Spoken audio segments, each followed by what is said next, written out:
Hello students, हम लोग पढ़ रहे हैं मैकेनिज्म ऑफ ब्रीदिंग। ठीक है।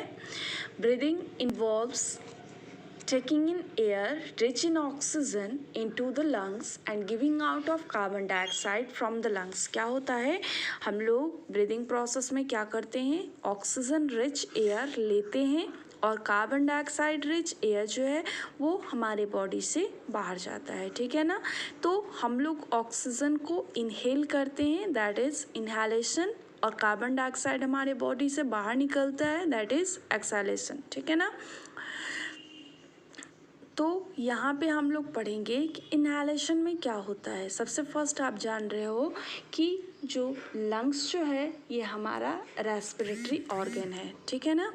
जिसमें कि हम लोग आज पढ़ेंगे कि जब हम इनहेलेशन में क्या होता है और एक्सहेलेशन में क्या होता है। सबसे फर्स्ट देखो, इनहेलेशन में क्या होता है। During inhalation the ribs move up and outward. ये है रिब्स। ठीक है ना। जैसे ही हम लोग सांस लेते हैं क्या होता है, रिब्स मूव करता है बाहर की ओर। ठीक है ना।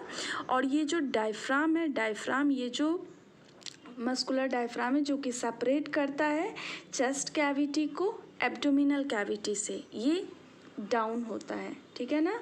Diaphragm moves down. ठीक है। During inhalation these movement increase the volume of chest cavity and the lungs expand। और इस कारण क्या होता है, चेस्ट कैविटी का वॉल्यूम जो है वो इंक्रीज करता है और लंग्स जो है ये एक्सपेंड करता है। ठीक है ना।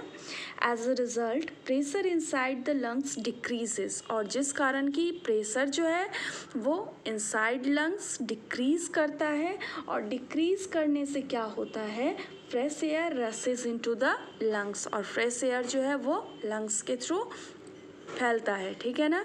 तो लंग्स में एयर इंटर करता है किसके द्वारा, ट्रैकिया, जिसको कि बोला जाता है विंड पाइप।